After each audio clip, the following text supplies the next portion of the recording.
So, who was Queen Kunti? Queen Kunti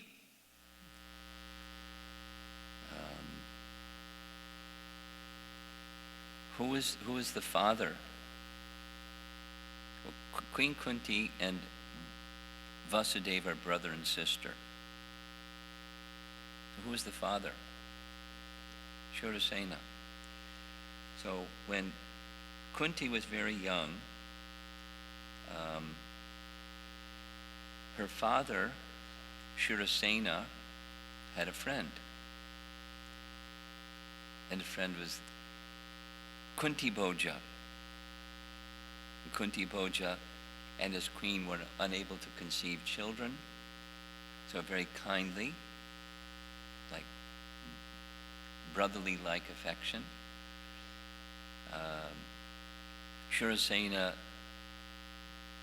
put his daughter Kunti in charge under the care of Kunti Bhoja. So her previous name, which is sometimes addressed in Bhagavad Gita as Pritha, O son of Pritha, that's from her father, Shurasena gave her the name Pritha.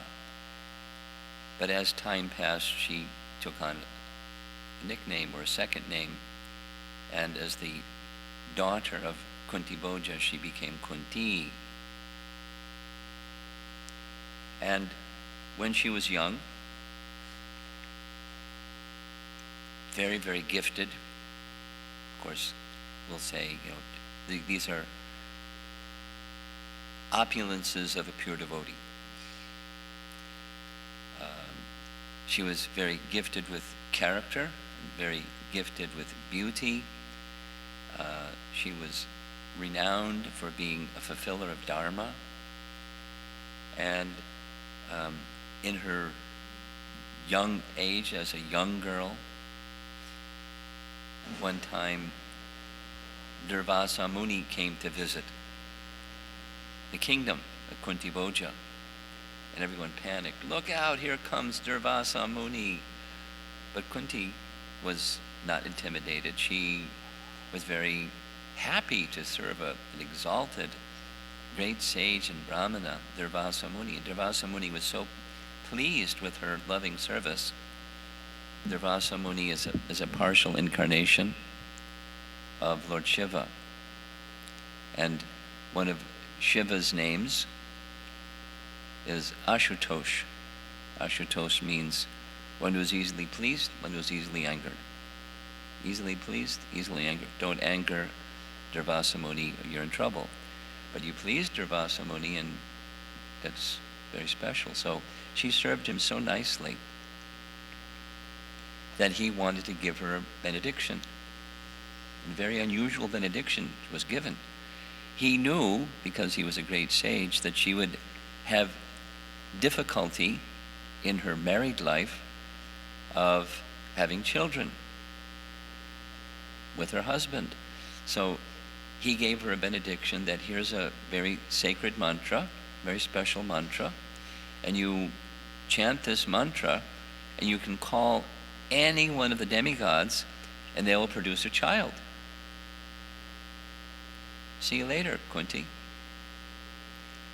So Kunti's a little girl. He's very curious about this mantra. So she tried it out. And there's that very famous painting.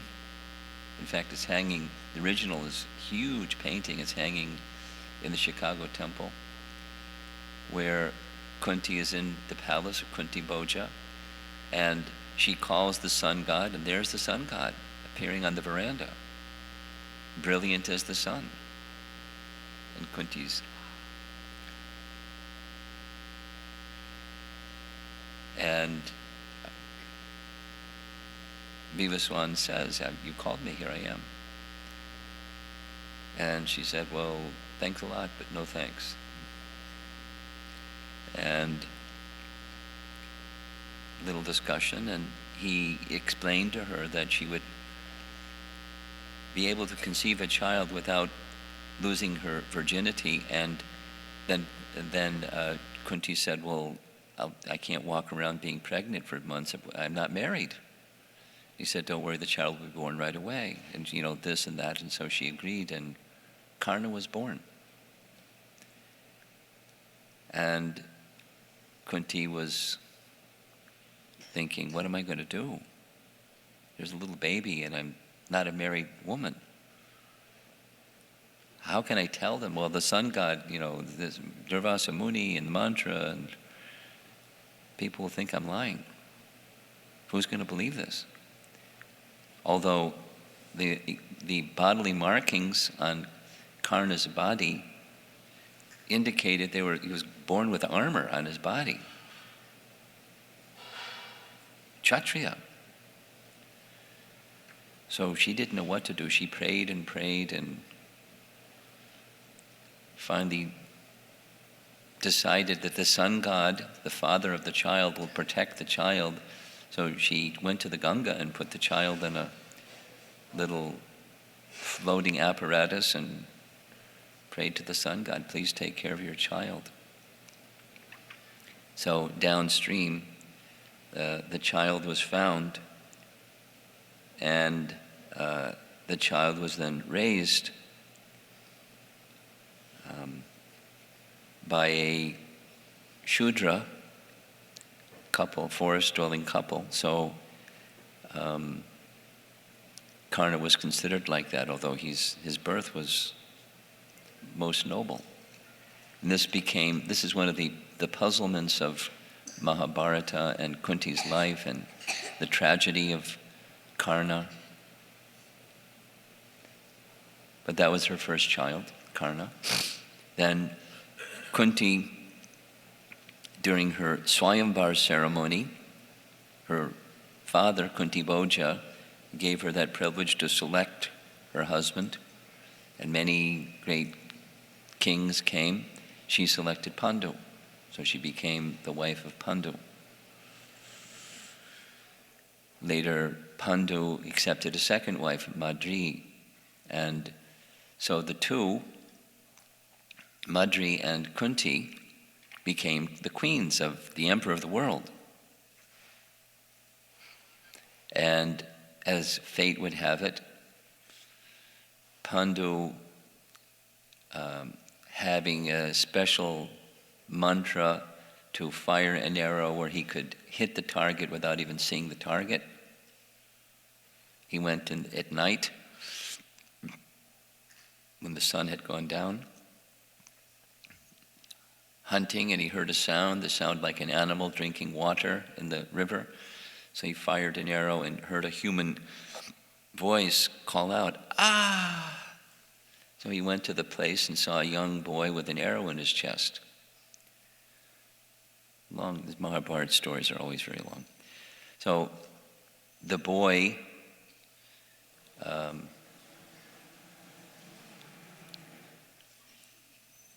there's many details, so let's keep it short. The boy said, I am the son of a blind, elderly mother and father. I was here gathering water from my blind mother and father. They're expecting water. They're completely helpless. Two things: pull the arrow out of my chest, you'll die, but the pain is too much and I won't survive anyway, so pull the arrow out, and go tell my mother and father what has happened. So he went and told his mother and father, and the mother and father said two things: take us to where our son is so we can perform his funeral, and then we can enter into the fire because we can't maintain ourselves without him. And the second is, you will, not exactly a curse, but as this has happened to us, it will happen to you. You will also die. As whenever there is union between yourself and female.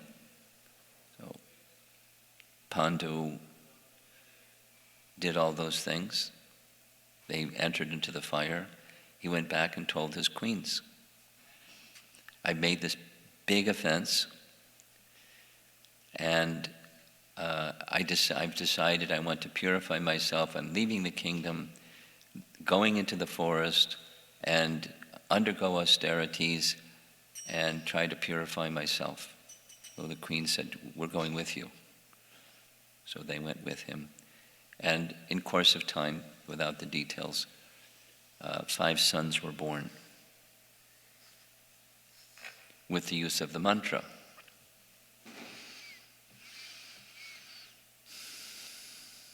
So one by one, and then the twins, Nakula and Sahadeva, were born as the sons of Madri, fathered by the Ashwini Kumaras, and Pandu died. So there's Kunti alone with 5 strapping young boys.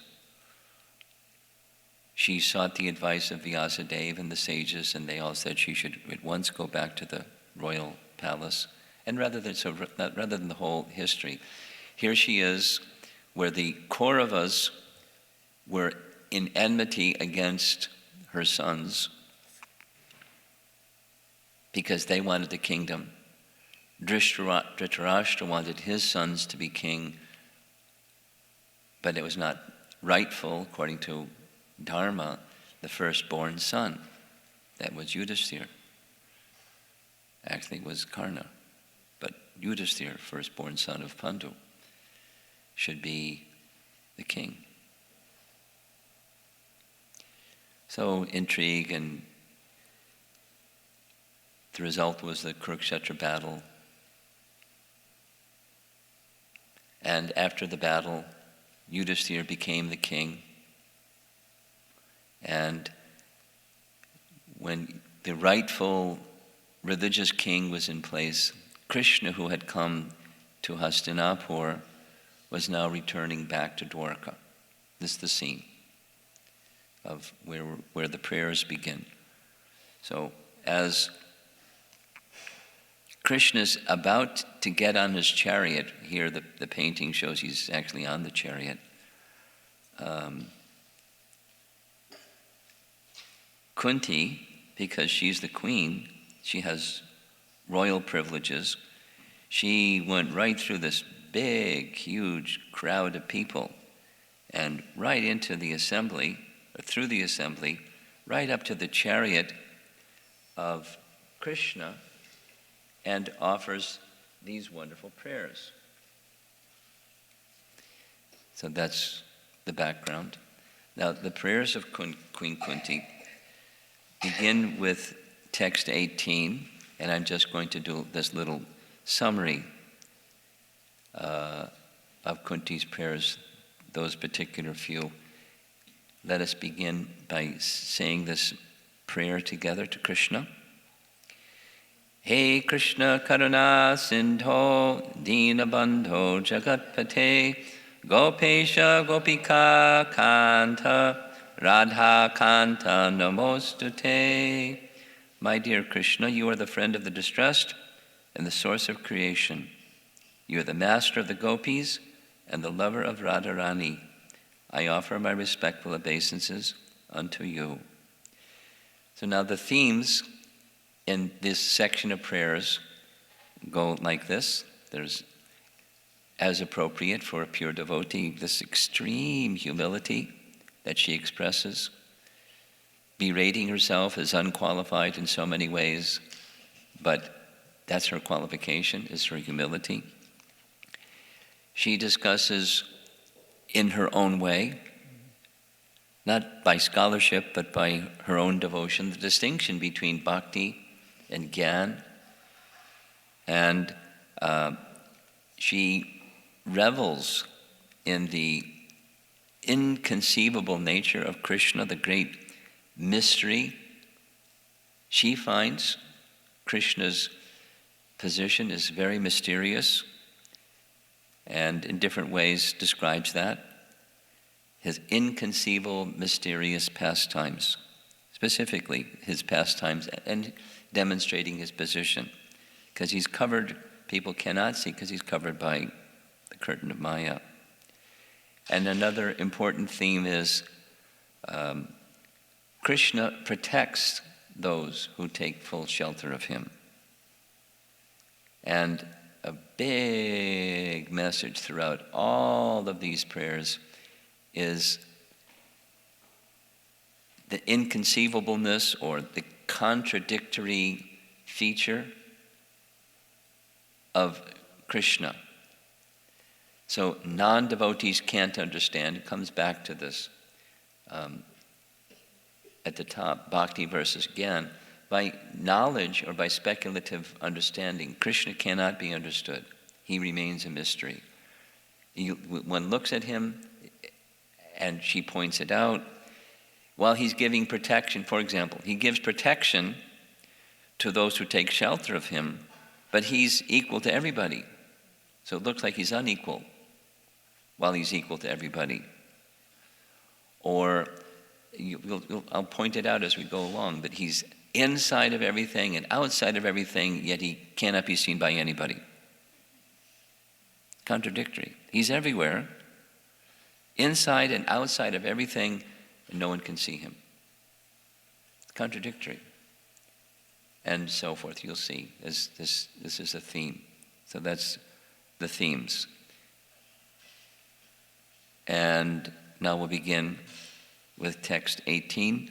Because of time, I'm not going to say the Sanskrit, we'll just read the translation. Srimati Kunti said, "O Krishna, I offer my obeisances unto you because you are the original personality and are unaffected by the qualities of material nature. You existing both within and without everything, yet you are invisible to all." Contradiction. Apparent. You're existing both within and without everything, yet you're invisible.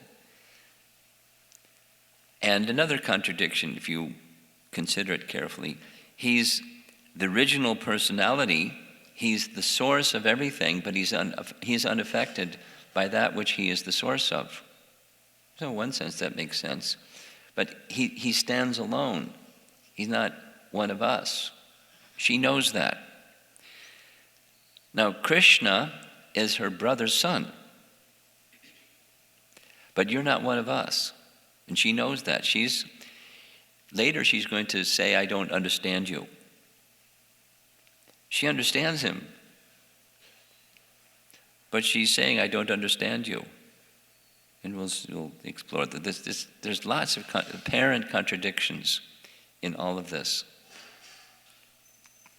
Here's Vishwanath Chakravarti Thakur's translation of the same verse.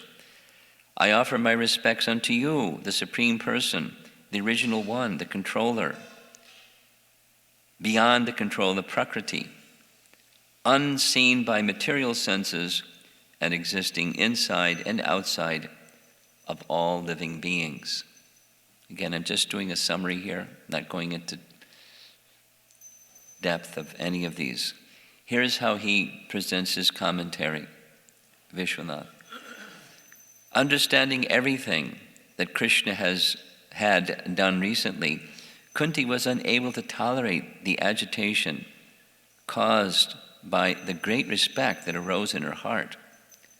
Thus she began praising Krishna. So he's saying the place in Kunti's heart, she's revealing her heart.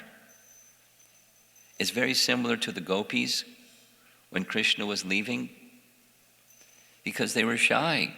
So they didn't disclose their feelings toward Krishna. But when Krishna was leaving, they abandoned that shyness. And they said so many things and behaved in so many ways. It was very clear what was in their hearts. Kunti is doing the same. This is Kunti's heart.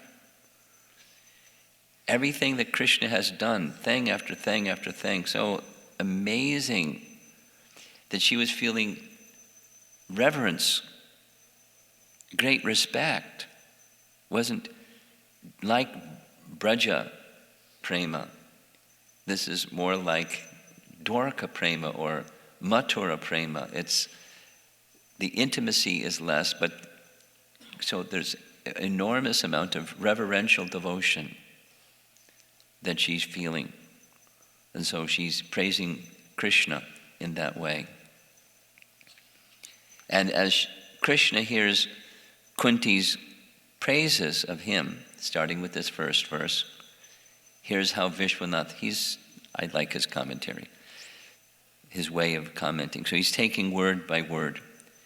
Krishna's response, you're praising me, but I'm your nephew. Why are you offering respects to me? You're my superior, you're offering respects to me. So Kunti said, but you're the Supreme Lord. She understood him that way from the Sanskrit of the verse Purusham. Krishna's reply, of course I'm a Purusha, a man. It's another meaning of the word Purusha. There's no doubt about that. And Kunti says, yes, but you're the first Purusha, Adyam Purusha. And Krishna's response, well, all bodies come and go, but all souls are Adyam, original. Kunti's saying, but you're the supreme, Ishvara. And Krishna replies, well, in Swarga, where we are, here we go. Yeah. In Swarga, Indra and the moon god, they're Ishwaras, and on earth, the kings are controllers. You're calling me Ishvara. But you're superior to Prakriti. Those are persons who are with material bodies and they're influenced by Prakriti. Or find in there's a verse in the second canto of the Bhagavatam that one can understand Krishna by use of the intelligence, at least conceptually. So Paramatma is perceivable by use of the intelligence and other means. Then Krishna says, well, am I the imperceptible Brahman? And Kunti's reply is, no. You are situated internally and externally. It's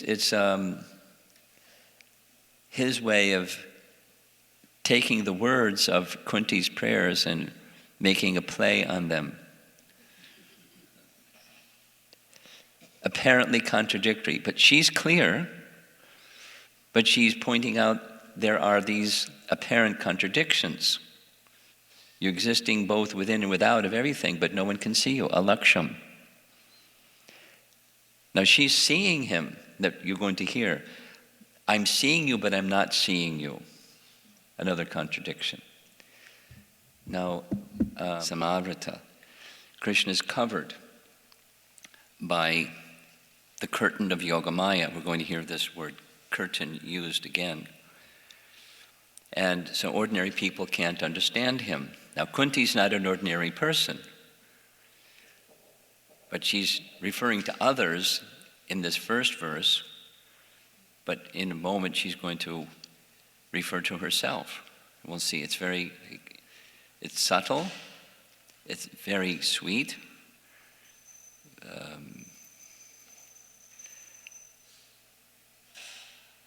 Kunti's position is she's disclosing her heart. So persons can't understand Krishna because of that Yogamaya potency, but when they engage in devotional service, then they're in the internal potency instead of the external potency, and then Krishna becomes revealed. Of course, this is Krishna in his feature of Vrindavan, playing upon his flute. He doesn't bring his flute to Hastinapur or Dwarka. But she understands to some degree about Krishna in Vrindavan, although she finds that pretty mysterious also. Whoops. Here's the next verse. Text 19. Remember, we're going to 24. Being beyond the range of limited sense perception, you are the eternally irreproachable factor covered by the curtain of deluding energy. You are invisible to the foolish observer, exactly as an actor dressed as a player is not recognized. So she's going further into the inconceivableness or the imperceptibleness of Krishna. How is it that he's imperceivable? Well, he's beyond the range of sense perception. Adhoksaja, that's the name that she's addressing him by in this verse. And he's likened to an actor that's performing in a drama, and the person in the audience seeing the actor doesn't recognize who the actor is. They only see the costume or the portrayal of who the actor looks like, but they don't even know who that person is. Something similar like this happens in Chaitanya Mahaprabhu's Leela. When Sachi Devi, the mother of Chaitanya Mahaprabhu, was seated in the audience watching the drama that was arranged by her son, when she saw different actors on the stage, she asked the person next to me, "Who's that?" And then when she realized who that was, she fainted. By Yogamaya potency, even mothers may not recognize their son. And the one other important word in this is irreproachable. So that's not a word that we normally use in conversation, irreproachable. So irreproachable means there's no fault. There's nothing wrong. There's no discrepancy. Although it may appear that there's a discrepancy, Krishna is irreproachable. When he covers himself so people can't see him and understand him, he's not to be reproached or faulted. Or anything that he does in his pastimes, because people fault Krishna in his pastimes. Why did he do this? Why did he do that? Why didn't he do this? And so forth. They fault Rama, they fault Krishna because he's irreproachable. Hare Krishna.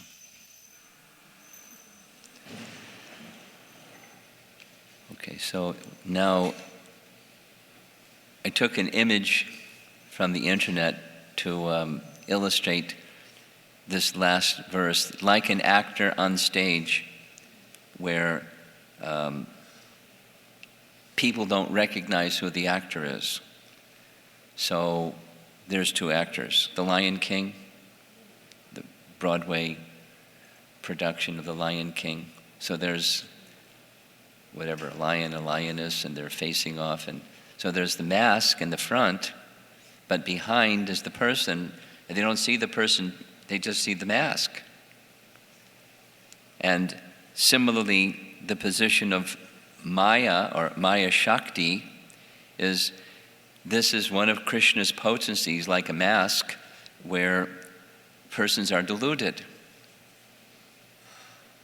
They can't see Krishna even though they see Krishna, because they're deluded by Maya Shakti.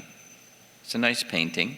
In the front, there's these three personalities, Brahma, Vishnu, and Shiva, the personalities overseeing the modes of nature. And there's the three modes by which Maya acts. So different modes act in different ways, but the net result is the same. One is deluded. And I thought to embellish just this little bit. Watch the screen because it moves without the classic example of Maya is mistaking something for what it's not. So there's a rope that looks like a snake, but there are two things. There's a snake and there's a rope. It's the classic Vedic example of defining what is Maya. Rope appears to be a snake, and then you feel some feelings of fear. when you see the snake, but it's not a snake, it's a rope. So Maya allows us to not see the real thing and see something else instead of the real thing. And then we have some feelings, and we have a life centered around what isn't. That's literally what Maya means, not this. And we accept not this to be this, and this to be not this.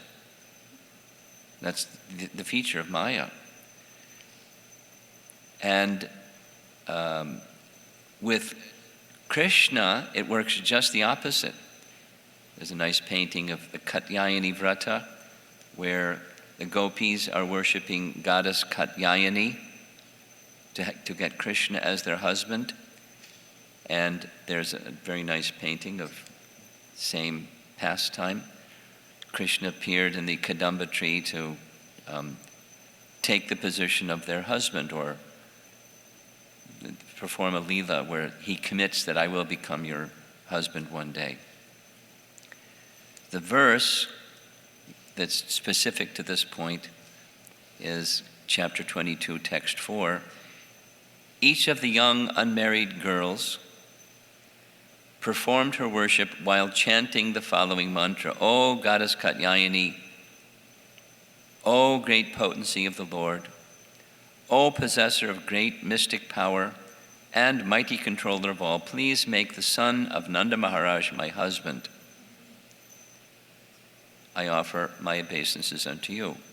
So, interestingly, all of them were offering the same prayer, and none of them were envious of the other one. That doesn't happen in this world. That happens in this world. Their enviousness towards different girls have, an attraction for the same boy, and then they become competitive and envious towards one another. But that's not so in Vrindavan. They're not envious of one another. They all have the same aspiration. They're all together doing the same worship of Katyayani for the same purpose, to have Krishna as their husband. Now, Katyayani is a name of Durga, as you see from the painting. There she is riding a lion with 4 arms. So why are the girls in Vrindavan worshiping a demigod, Katyayani? Well, the answer is they're not. And here's Prabhupada's purport, where it explains, I'm going to read the whole thing because it's very nice, very important in the whole of Kunti's prayers and the whole of Krishna consciousness, for that matter. According to various acharyas, the goddess Durga mentioned in this verse is not the illusory energy of Krishna called Maya, but rather the internal potency of the Lord, known as Yoga Maya. The distinction between the internal and external, or illusory potency of the Lord, is described in the Narada Pancharatra, in the conversation between Shruti and Vidya. The Narada Pancharatra is our guidebook for deity worship. That's one of the things that it is.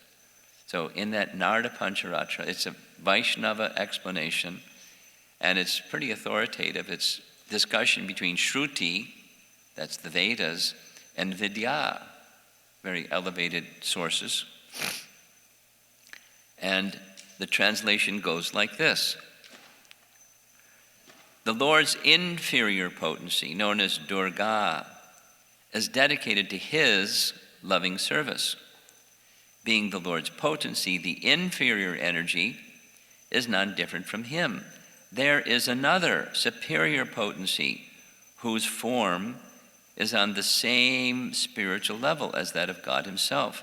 Simply by scientifically understanding this supreme potency, one can immediately achieve the supreme soul of all souls, who is the Lord of all lords. That means they were worshiping the internal potency, Katyayani, not the external potency, Durga. That's the meaning. There is no other process to achieve him.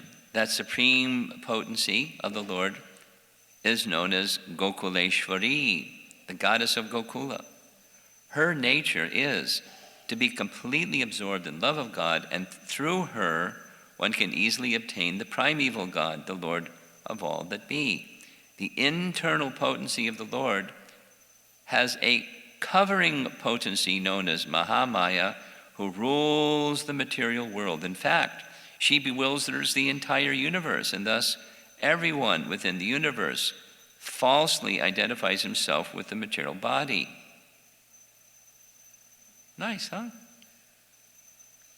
Very tight explanation of a very elaborate subject matter. They were worshiping the internal potency, Katyayani or Gokuleshwari or Yogamaya, so that through their agency and their agency alone can one get Krishna. That's what they wanted. So they were worshiping, although they're very simple girls, they're worshiping the internal potency, but not, very important, not separate from Krishna, but in relation to Krishna. We don't worship Lakshmi without Narayan. We don't worship Radharani without Krishna. We don't worship Sita without Ram. We can't even think of them as separate. Hanuman says it's impossible for them to be separate. You can't even think of it. But those who think of it, they're not worshiping the internal potency, Lakshmi or Radharani or Sita. It's the Mahamaya feature. So persons don't know Krishna because of that Mahamaya feature. And those that want to know Krishna must approach Krishna through his internal potency.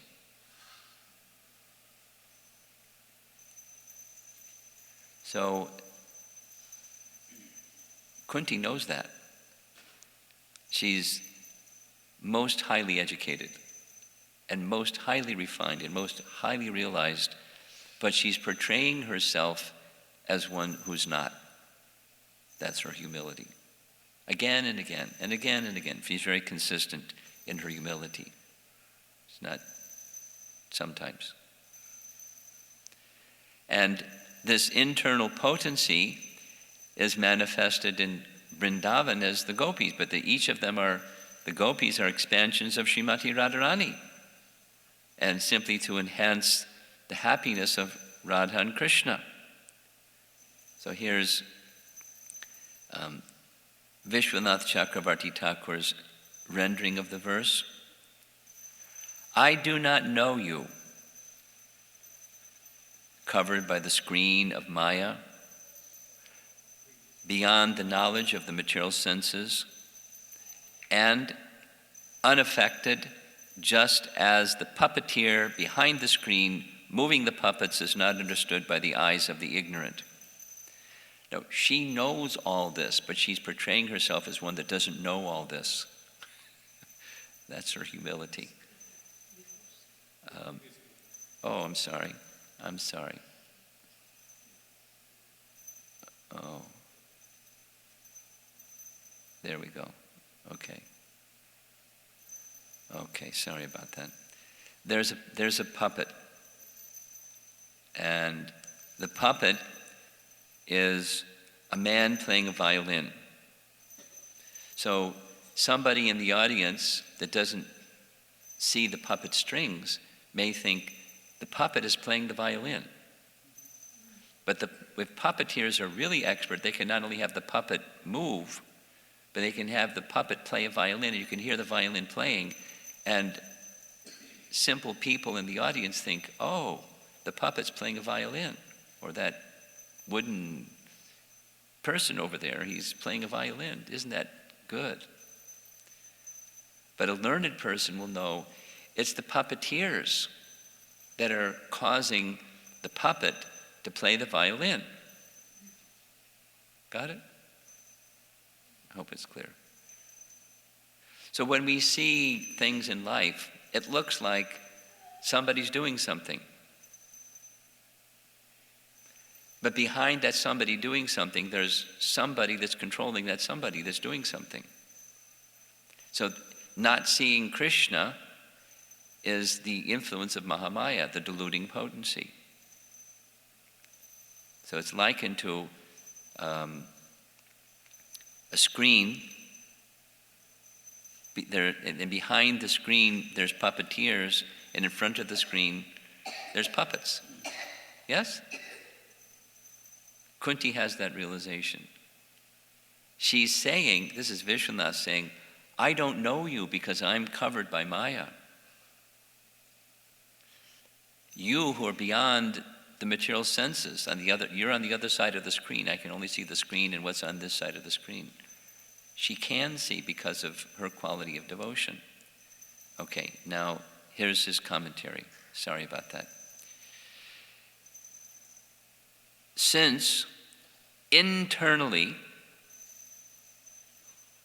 you protect the child in the womb of Uttara, and externally you protect us by being near us, should I understand that you are all-pervading?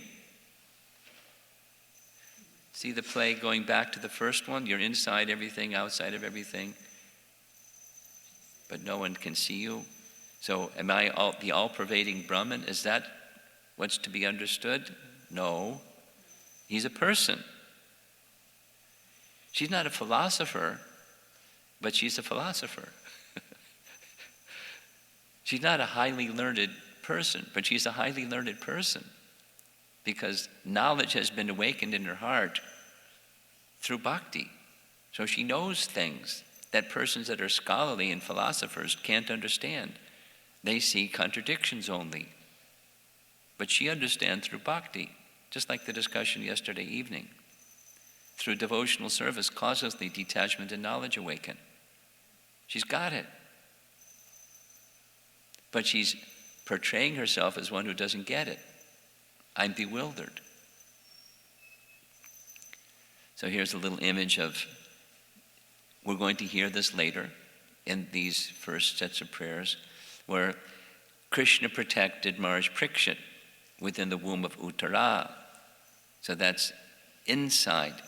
Then outside, Krishna is giving protection to the Pandavas and to Kunti. So I don't see you because you're covered by the curtain of Yoga Maya.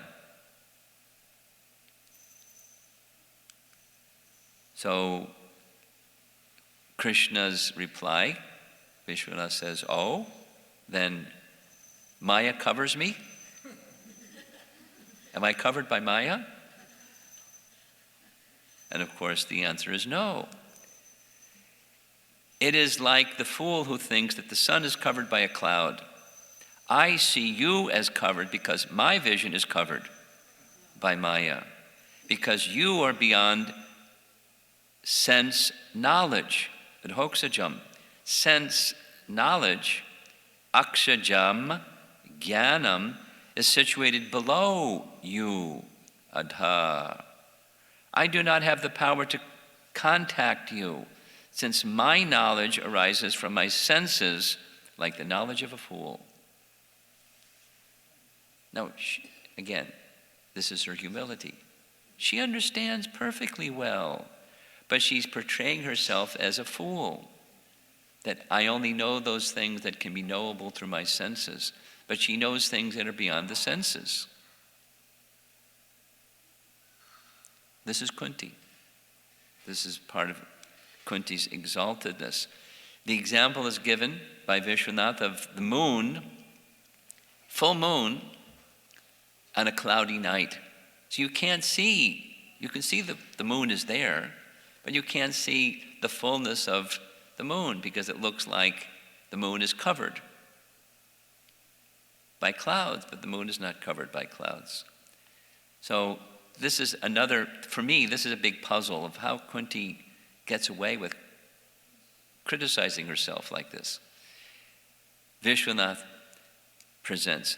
Krishna says to Kunti, but you see me directly, and you praise me. You know that I am beyond Prakriti. Then why do you criticize yourself as being ignorant? You ever wondered that question? Why is Kunti speaking like this? Vishwanath says, beautiful. Though the dancer is endowed with rhythms and dance steps suitable to the rasa, the ignorant spectator, ignorant of the scriptures delineating performance, sees only a dancer dancing. Though he sees, he does not really see. Similarly, though I see you, I really do not see you. The word tata, or similarly, should be understood from the context. Though you protect the Pandavas, your devotees, since you are the soul within us, all of us, constantly, you personally counteracted a weapon of Ashvatthama meant for killing the Pandavas. Though you promised not to use weapons, you took up a weapon. Though you protect the righteous, you had Bhishma and other righteous persons destroyed. Though you are most affectionate to Draupadi and Subhadra, you let their sons be killed. I do not know the truth about your pastimes.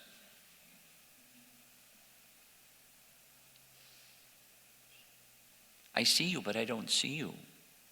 I don't understand you. You're filled with contradictions. And keeps going on. More contradiction, more contradictions. So again, back to the theme. He's inconceivable. Whoops. Have to fix that. In him, all contradictory qualities are reconciled. He can't be seen, but Kunti understands this. He's filled with these apparent contradictions, but it's all reconciled in his nature. A theme, again, through her prayers. And she's disclosing from her heart the truths about Krishna that only qualified devotees like her can understand. That next verse, text 20. Whoops, there we go. You yourself descend to propagate the transcendental science of devotional service unto the hearts of the advanced transcendentalists and mental speculators who are purified by being able to discriminate between matter and spirit. How then can we women know you perfectly? Now, this is, again, one of the themes. Gyan versus bhakti, or bhakti versus gyan. She's not a gyani. I don't have the credential of a gyani. You, Krishna, have come to propagate the science of devotional service to the gyanis and the transcendentalists aspiring to understand you, and they become qualified in a certain way, being able to discriminate between matter and spirit, and they can't understand you, so how can I understand you? So she's gesturing by her words to the saintly people who are pursuing the absolute truth, great sages and powerful personalities of so many descriptions, so many different manifestations throughout the history of mankind, searching for God. So here's persons from India who are known for that, or dedicated in that way, and they become purified by sense control and mind control and strengthen their intelligence and studying the scripture and trying to understand matter and spirit. Sankhya philosophy, Sankhya yoga, they're very qualified in that way. So she's saying, how can we women hope to see you, the object of bhakti for the omniscient, liberated sages? That's her message. Vishwanath's commentary, I'm hopeless as a woman. Can even the omniscient sages, Paramahamsas, worship you with attraction for your sweet pastimes, being ignorant of the truth about your pastimes, know the intricacies of your pastimes? Not only I can't understand, but they can't understand. So they truly can't understand, but she can understand. But she portrays herself as one who can't understand. So, lesson from Kunti. The Lord is so kind that he does not show special favor only to one who is a great philosopher. He knows the sincerity of purpose.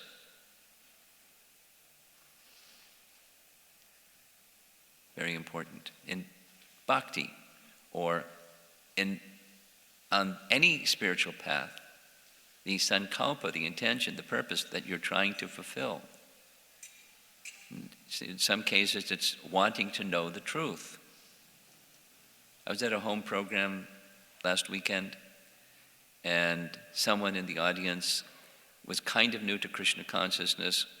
It's one of those, his wife was like enthusiastic about Krishna consciousness, and then before they were married, and now they're married, and he's kind of, okay, I want to find out what Krishna consciousness is.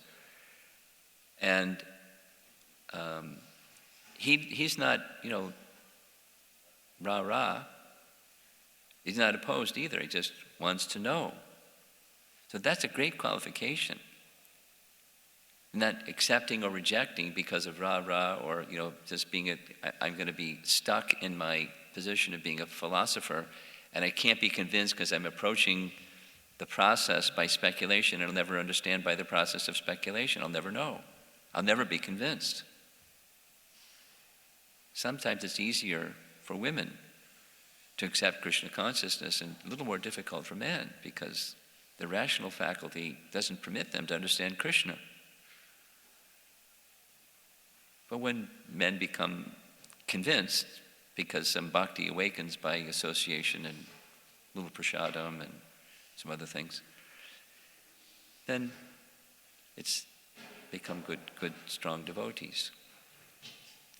But Krishna doesn't look at either your capacity as being a great philosopher or not. He looks at your purpose, even for the great philosopher. So here's her message. Again, this point of humility. The proper mentality required for approaching Krishna is humility. And reference is made to this very same point in Bhagavat Sandarbha. Jiva Goswami explains, why does the Supreme Personality of Godhead come to this world? He comes so the embodied souls may learn to fix their thoughts on His lotus feet, and most importantly, so the devotees may taste the happiness of devotional service. Krishna comes to awaken bhakti. He teaches the science, but he gives his association that it inspires bhakti, and for those that are already devotees, they're delighted. They're getting their heart's desire fulfilled. 3 more verses. Text 21. Let me, therefore, offer my respectful obeisances unto the Lord, who has become the son of Vasudeva. Remember, that's her brother. The pleasure of Devaki, the boy of Nanda, and the other cowherd men of Vrindavan, and the enlivener of the cows and the senses. So,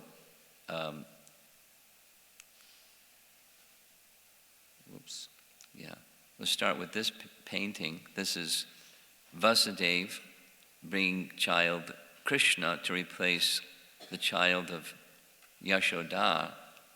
So there's that one kind of affection, the affection of those that see Krishna with majesty, or a mix of majesty and intimacy.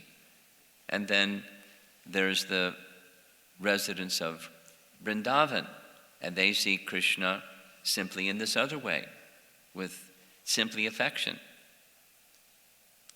It's very nice. Same Krishna, but different relationship based upon how they regard him. This becomes important as we go along, you'll see. The connection between each verse and the next verse, that's why it took me 5 hours to go through it, but it's very, very sweet. She is highly learned, highly realized, and extremely humble.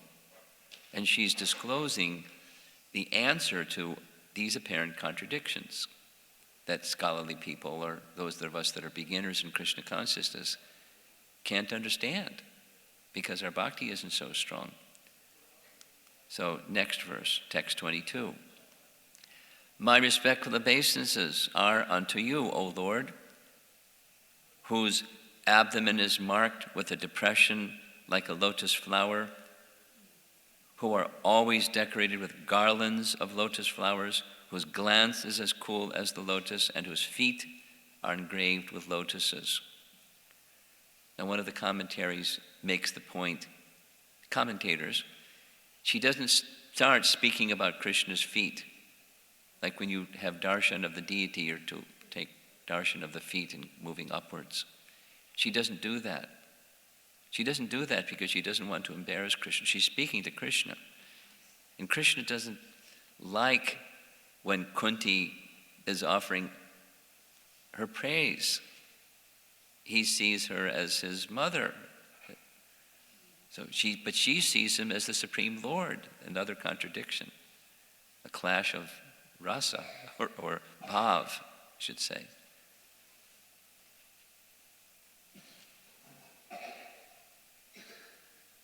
So she starts with his abdomen,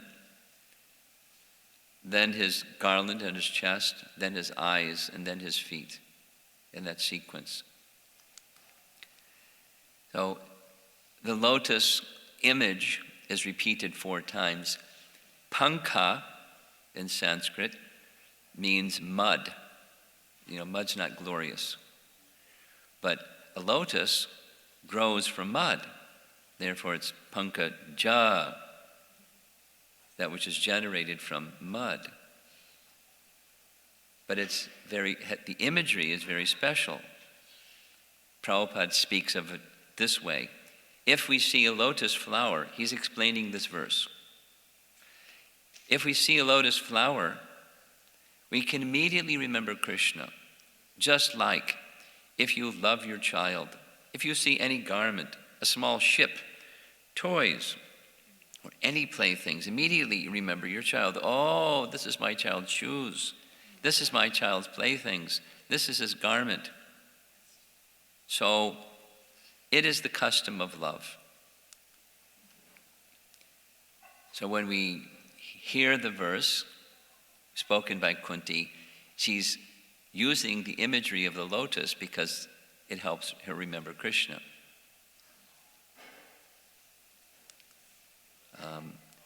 Here's the 4 lines, Prabhupada explaining them. Nama Pankaja Nabhaya, Krishna's navel is just like a lotus flower. From the navel of Krishna, there was a stem of lotus flower, and from that lotus flower, Brahma came out, and Brahma created this universe. This universe means so many planets, so many seas, mountains and cities, motor cars, everything. Within that lotus flower, the beginning is found. Prabhupada. So there's Garbhodakshai Vishnu, from his nabha, from his navel, this lotus flower is generated, and then Lord Brahma, and then the universe, and everything else. So she's honoring Krishna, who's the source of Garbhodakshai Vishnu, who's the source of this lotus flower. Then, Nama Pankaja Maline, Prabhupada speaking. Here is a garland. There are so many flowers. Krishna is not so poor that simply by producing one lotus flower he's finished. No. There is a garland of lotus flowers, big garland, as many lotus flowers as you want. That is God. So, Krishna likes lotus flower garlands. Here he's wearing one and holding another, and surrounding him there's lotus flowers at his feet and in his hand, and lotuses everywhere.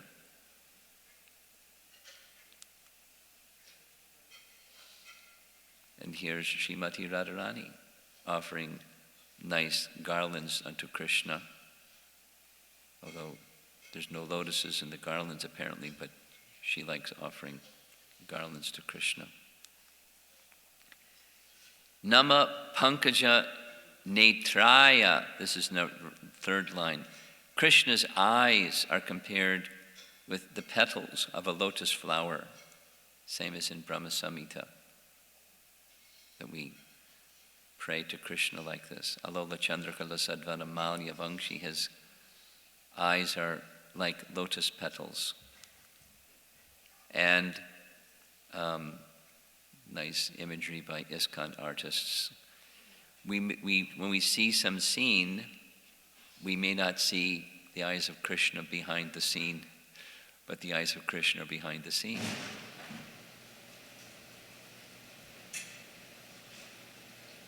Remember, one of the things I heard very early as a Hare Krishna devotee, Prabhupada was asked, Swamiji, when we see a beautiful sunset, like pictured here, or we see a rose, is it okay to appreciate these things? And Prabhupada's answer was yes. And you should think, how wonderful is Krishna? My Krishna is so wonderful. He's created this wonderful sunset, this beautiful rose with such a nice fragrance. You think, my wonderful Krishna. So seeing Krishna behind everything with devotion means then you can see Krishna.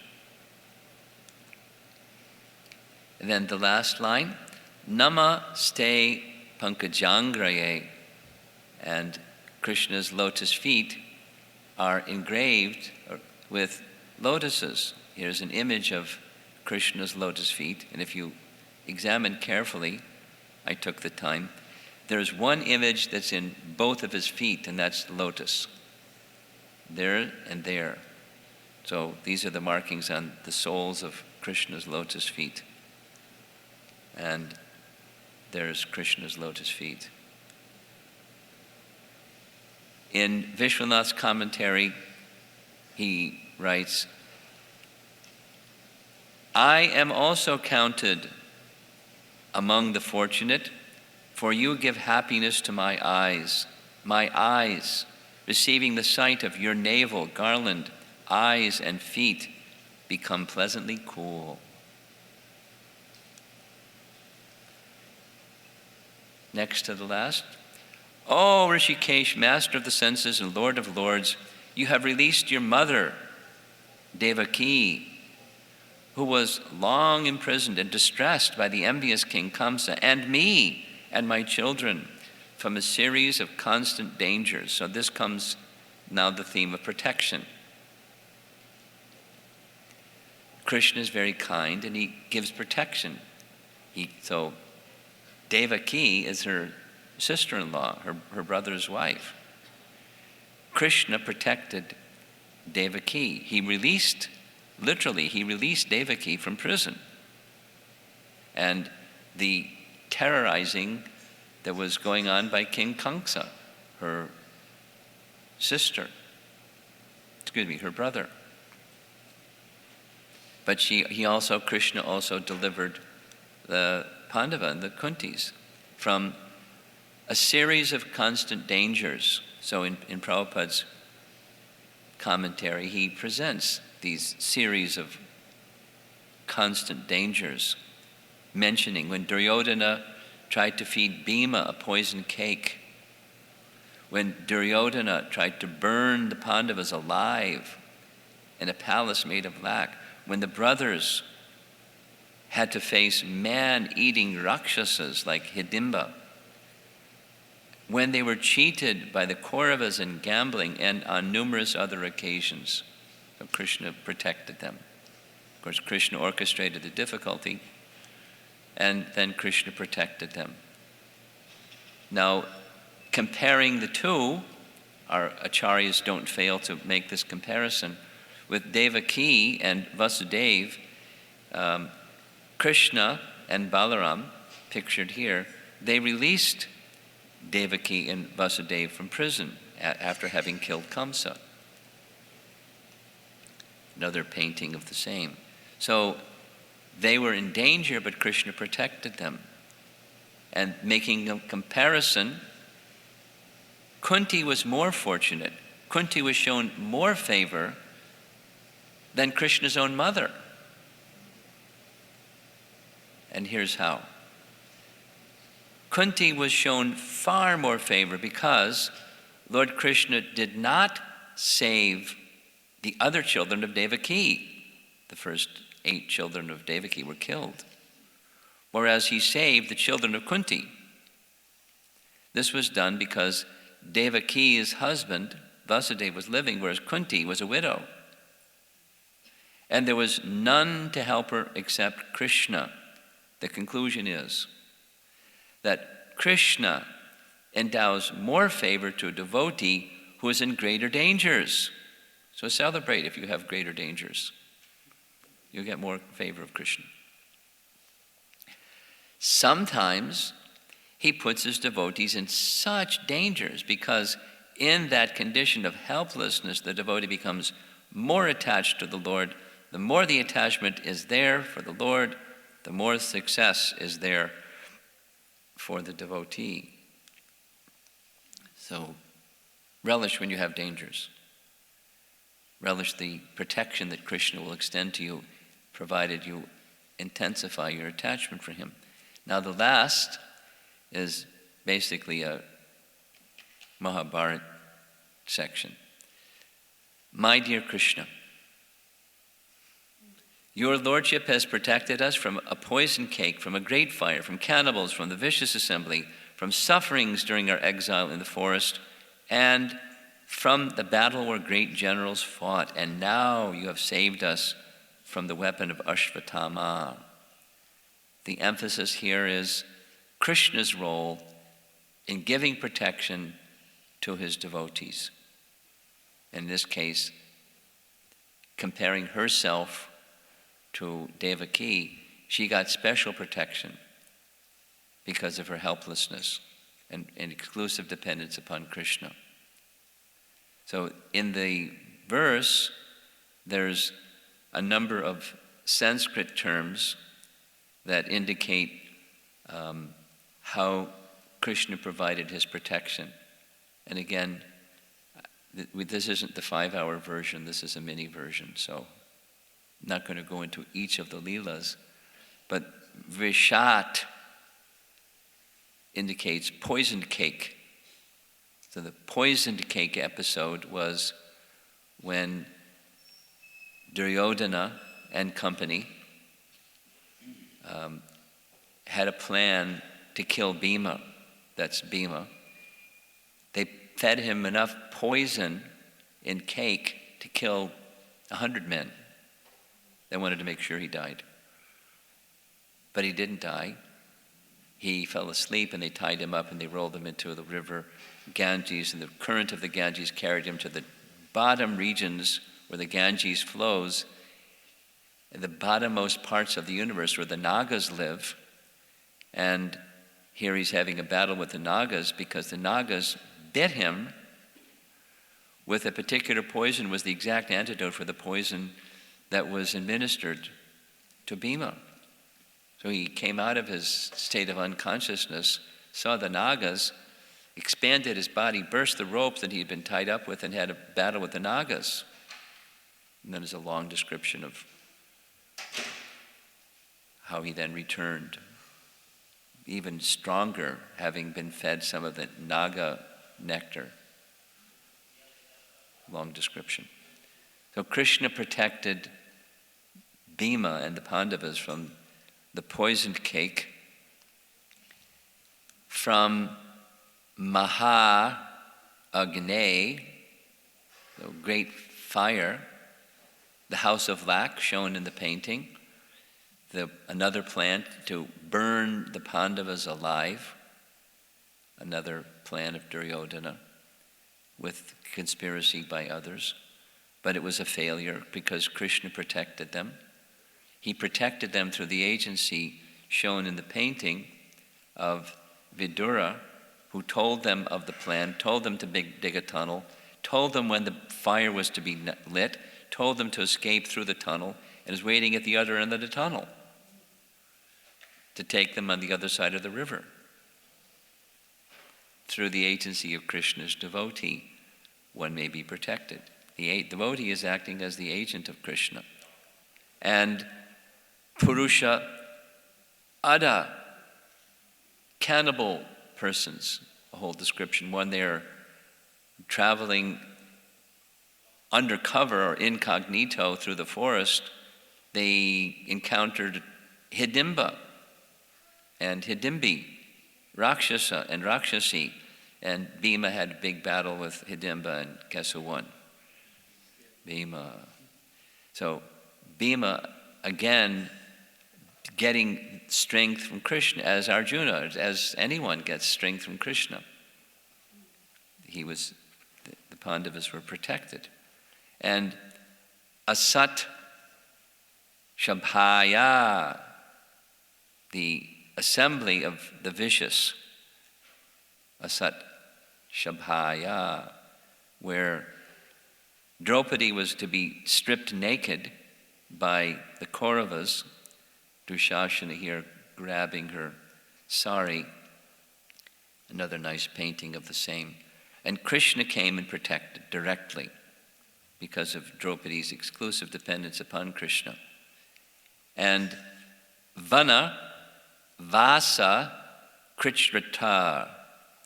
This Krichrata, we discussed this in the Bhagavatam verse. Krichtrena, remember that? Krichtrena means great suffering, great tribulation. So Krichrata, the sufferings during Vanavasa, exile into the forest. Here the Pandavas, after losing in the gambling match, were sent into exile. So great tribulation, but tribulation after tribulation, Krishna protected them. And then Maharata, Astrata, the battle where great generals fought. This Maharata is a term that says that one can fight 1,000 warriors and defeat them. That's the qualification to be a Maharata. And there were so many generals that have that Maharata qualification. And one by one, Krishna protected them, just like here this illustration is the Pandavas, just as the Kurukshetra battle is to begin, all 5 of them, Krishna is also pictured here, coming before Bhima and offering their respects to Bhima. Bhishma. So, Bhishma is a Maharata for sure. But Krishna protected Arjuna from the arrows of Bhishma. The arrows of Bhishma were invincible, and yet Krishna protected Arjuna. Krishna had taken a vow. It's a long description. Krishna had taken a vow that he would not fight. But by Krishna's trickery, he made Bhima break his vow that with these 5 arrows tomorrow I'll kill the Pandavas, and Krishna tricked Bhishma that he wouldn't have the arrows. So he who never breaks his vow broke his vow by Krishna's trick. So Bhima took a vow. By the end of the day, I will kill Arjuna, or Krishna will break his vow. I'll make Krishna break his vow. So Bhishma fought so valiantly against Arjuna that Krishna placed himself in front of the arrows so that the arrows fired at Arjuna would hit him instead of Arjuna, to protect Arjuna. And then when it seemed like all was lost, towards the end of the day, Arjuna's chariot broke down and Bhishma was ready to kill Arjuna, and Krishna picked up the chariot wheel and was charging at grandfather Bhishma to smash Bhishma.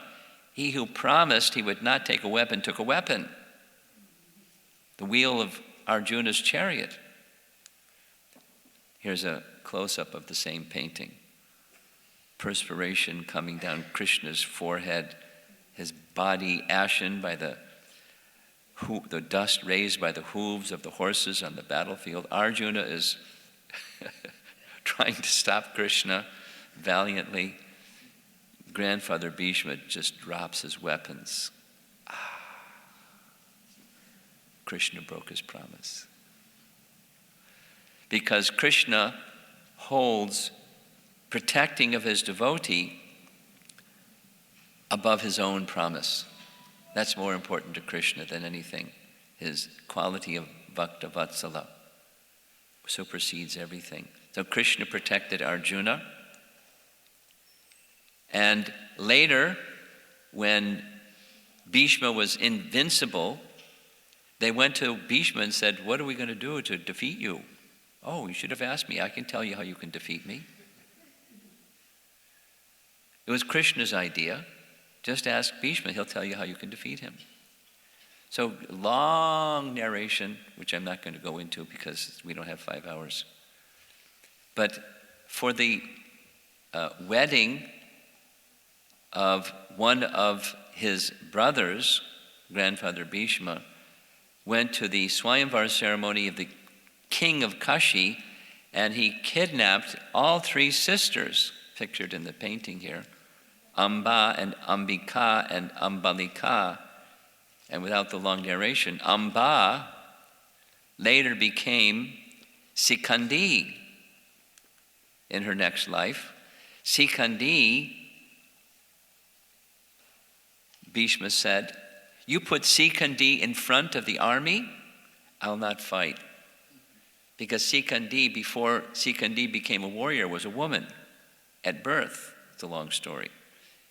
The original transgender situation. He became a man, or she became a man. I'm not going to fight against a woman.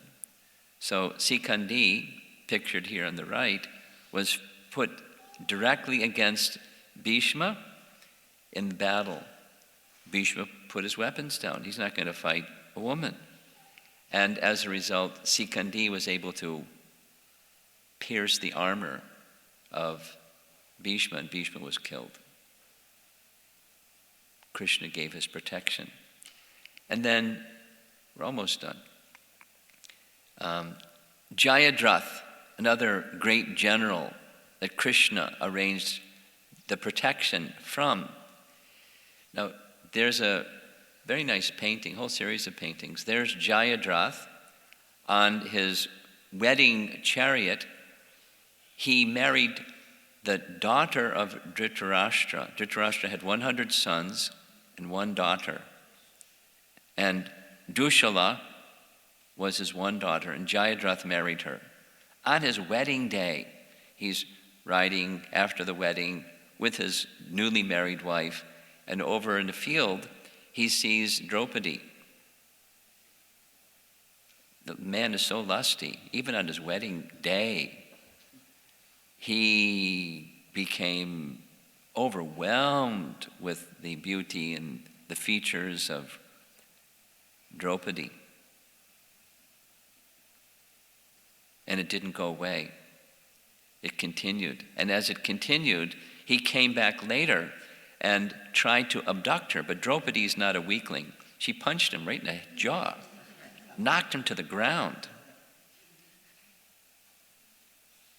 But Jayadrath is a great warrior of some type, and he tied her up, tied her to his chariot, and abducted her. When the Pandavas found out that Draupadi has been abducted, they immediately went charging after Jayadrath, and they captured him. And Bhima was ready to finish him. It took Yudhisthira to spare him. Draupadi also. Draupadi's soft-hearted. He wanted to smash him. Instead, Yudhisthira made the decision that just humiliate him. Take your sword and cut off all of his hair except a few little patches of hair, as you see in the painting. And he shall be declared as a slave, the property of Yudhisthira. Jayadrath didn't like that at all. So Jayadratha went into the Himalayas and performed long austerity, trying to please Lord Shiva, to get revenge against Yudhisthira and the Pandavas. So Lord Shiva came, and he offered 2 boons to Jayadratha. One of those boons was that he could defeat all the Pandavas except Arjuna. Arjuna and Shiva had a special, Shiva had some special appreciation for Arjuna. That's a whole other long story. Many long stories within the long story. And the second benediction he gave was that anyone who made Jayadratha's head fall on the ground would have his own head broken in 7 pieces. So Jayadratha, his hair is grown in now. He did long austerities. He has this benediction from Lord Shiva. And he used this benediction, the first of the 2, during the Kurukshetra battle. So during the Kurukshetra battle, there was a situation where the son of Arjuna, one of Arjuna's sons, was named Abhimanyu. And Abhimanyu became the husband of Uttara. Who is Uttara? Uttara's the daughter of Virat. So during the year of incognito, there's Arjuna dressed as a woman called a eunuch. And he was the dance teacher for King Virat's daughter, Uttara. So when Arjuna protected King Virat from the Kauravas that had come, it's a long story, from when the Kurus had come to abduct the cows of the king, Arjuna defeated them all. Then King Virat realized, you're not a dance teacher. You're Arjuna. And I would like to honor you by having my daughter become your wife. And Arjuna said, a teacher can't marry his daughter. But I have a son. And the son's name is Abhimanyu, and he's of marriageable age. I think it'd be a nice marriage. So Arjuna married Uttara. Abhimanyu married Uttara. There we go. So Abhimanyu, when the battle began, was this incredibly unstoppable, powerful fighter, son of Arjuna. And he was fighting with such intensity. The Kauravas had to do everything possible. So they made a plan. They had to conspired by unfair means to gang up on Abhimanyu, to stop Abhimanyu, because otherwise he'd destroy the entire army. So the plan was that 7 generals would attack Abhimanyu at the same time. It's against the codes of warfare, but they did it anyways because he was too powerful.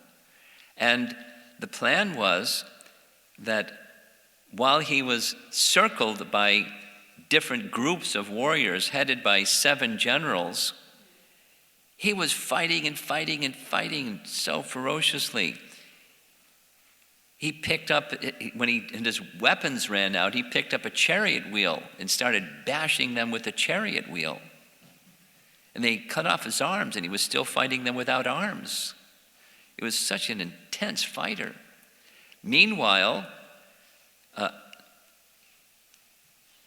the Pandavas couldn't go in to rescue him because Jayadratha has this benediction from Lord Shiva that he could not be defeated by the Pandavas except for Arjuna. Abhimanyu was slain.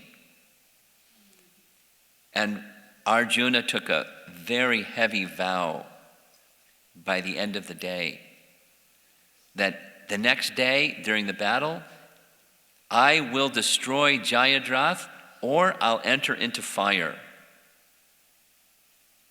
And when the Kauravas heard that, they were fantastically happy. We just have to protect tomorrow one person, and Arjuna's dead because he's going to enter into fire. So I had a big party at night.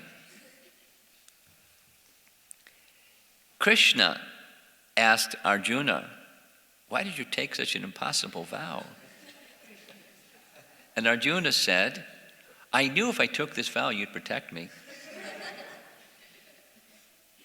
That's why I did it. Jayadrath has to die."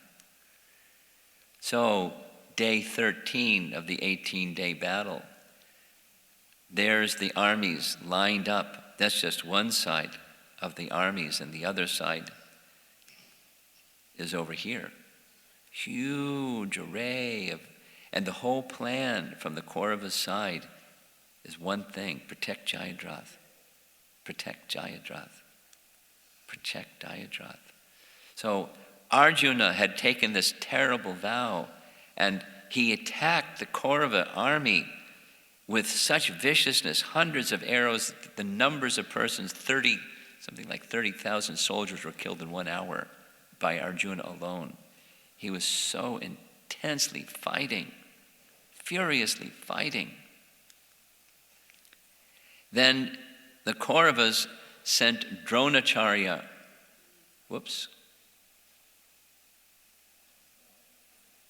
There we go. Dronacharya to be a match against Arjuna. Arjuna realized he fought for some time, but I have to stay focused on Jayadrath. So Krishna moved the chariot in such a way that he sped past Dronacharya and headed for Jayadrath. Then, this is like, this battle scene. So Drona, then as Arjuna's chariot is being moved, he challenged with arrows. But then Arjuna defeated the arrows of Duryodhana.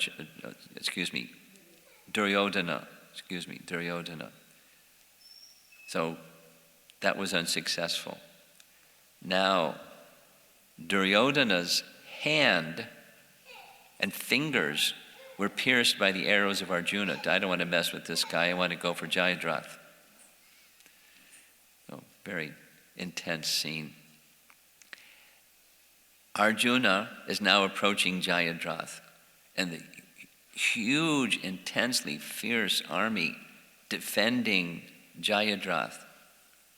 So, in steps Bhima with his big club, and smashes and smashes and smashes and smashes and smashes, clearing the way for Arjuna to kill Jayadrath. And with a very special arrow, empowered by Lord Brahma, Arjuna shot one arrow that severed the head of Jayadrath from the rest of his body, and it sent the head flying through the air, landing in the lap of Jayadrath's father, who was off somewhere doing meditation peacefully. And when he saw the head of his son on his lap, he was shocked, and he pushed the head from his lap onto the ground, and his head cracked into 7 pieces. So the conclusion of this one is, wherever there's Krishna and Arjuna, there's sure to be victory. Again, just embellishing Kunti's statement that Krishna protected them. But it's not over yet. After Jayadrath was killed, that was day 13, comes day 15, where Dronacharya, who previously during the battle with Jayadrath, the commander-in-chief of the entire Kuru army, was set up. This is after grandfather Bhishma had been disposed.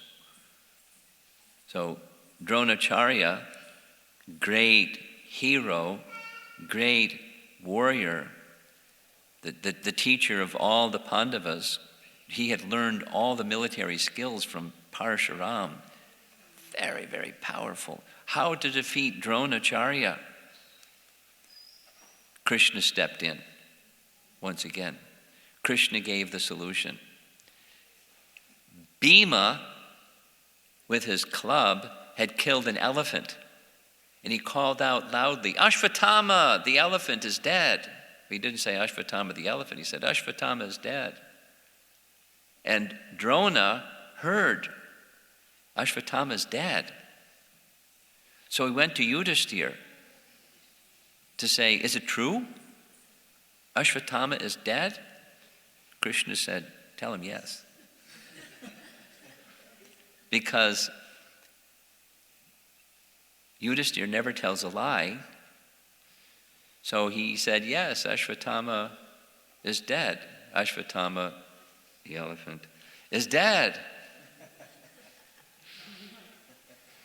And with that, the vitality of Drona was taken away.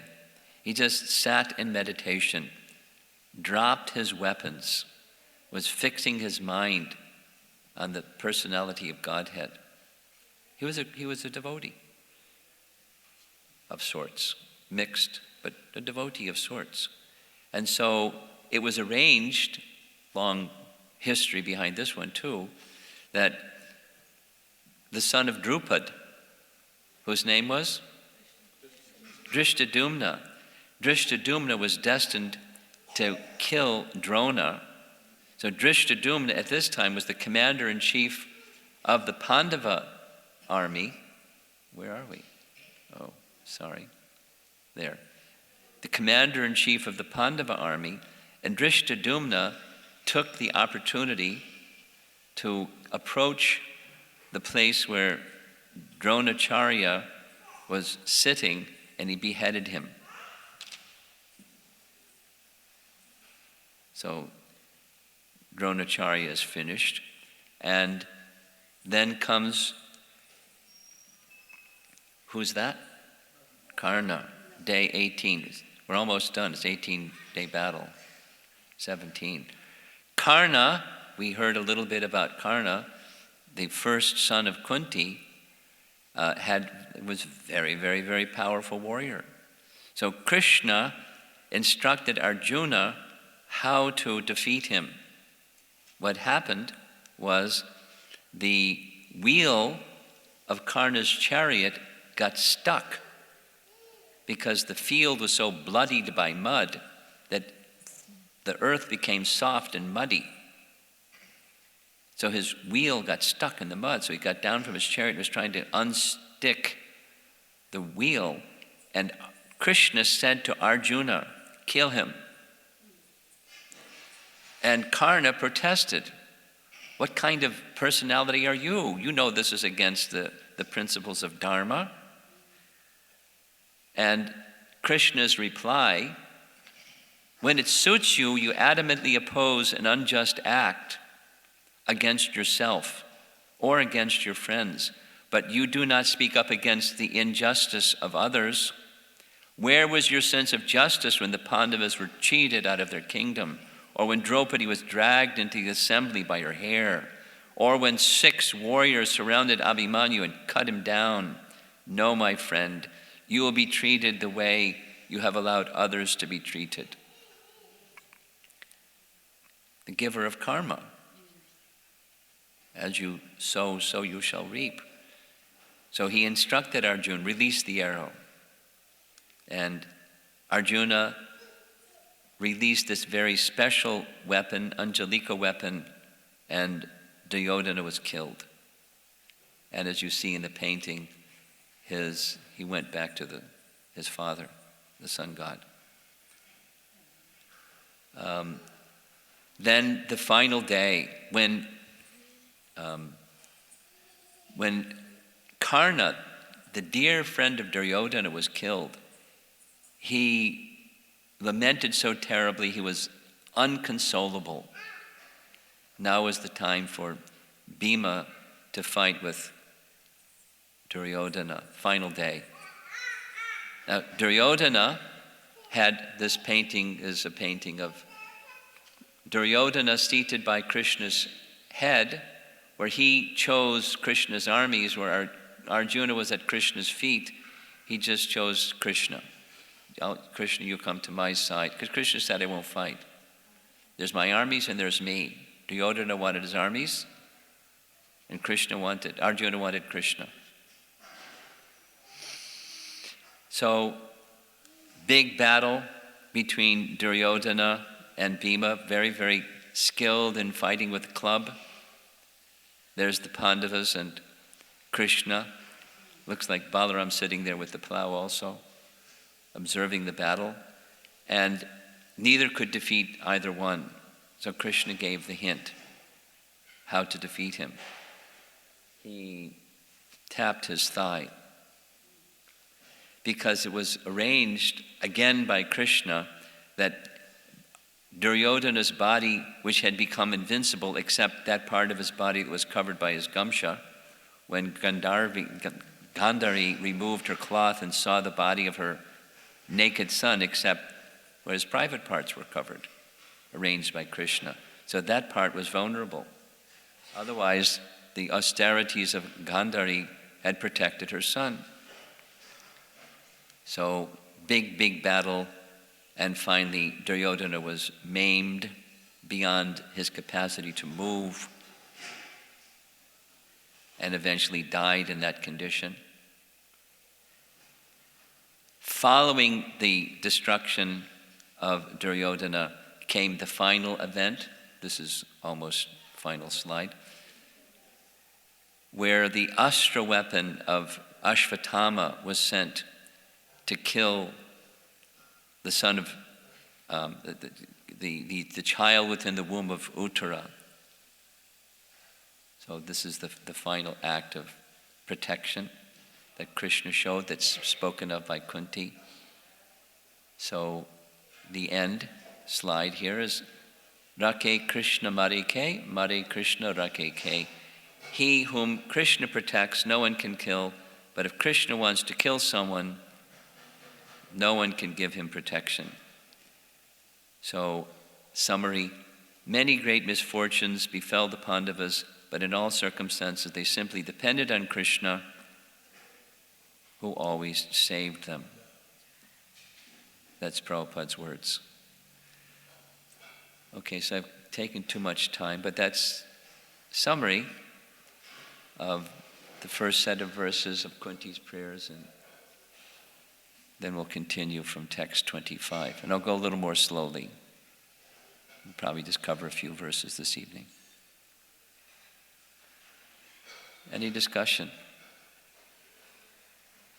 You're very patient sitting here for so long. 2 hours.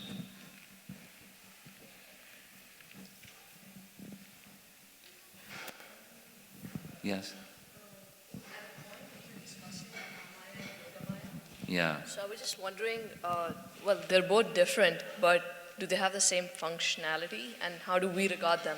Mahamaya is the expansion of Yogamaya. The external potency is an expansion of the internal potency.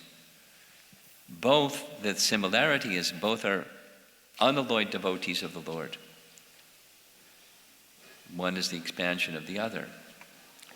Their function is different. The deluding potency deludes those who are averse to Krishna. The Yogamaya potency assists Krishna in his pastimes. For the pastimes of the material creation, that of giving living entities the opportunity to try to enjoy separately from Krishna, that's Mahamaya's function. And Yogamaya's function of those who wish to be in a relationship with Krishna, she assists them. And in different ways, she assists Krishna's pastimes, including for the residents of Vrindavan, covering the residents of Vrindavan from understanding that Krishna is God, so that the intimacy of the relationship can increase unlimitedly. This is a function of Yogamaya. So Mahamaya is for the material creation, Yogamaya is for the spiritual creation, for the spiritual realm. Yogamaya can extend herself into this realm for service to Krishna and guides the activities of the devotees. That's the Yogamaya feature. The Mahamaya feature covers. Okay?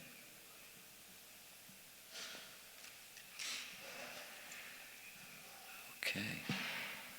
Thank you very much, Prabhupada Ki Jai.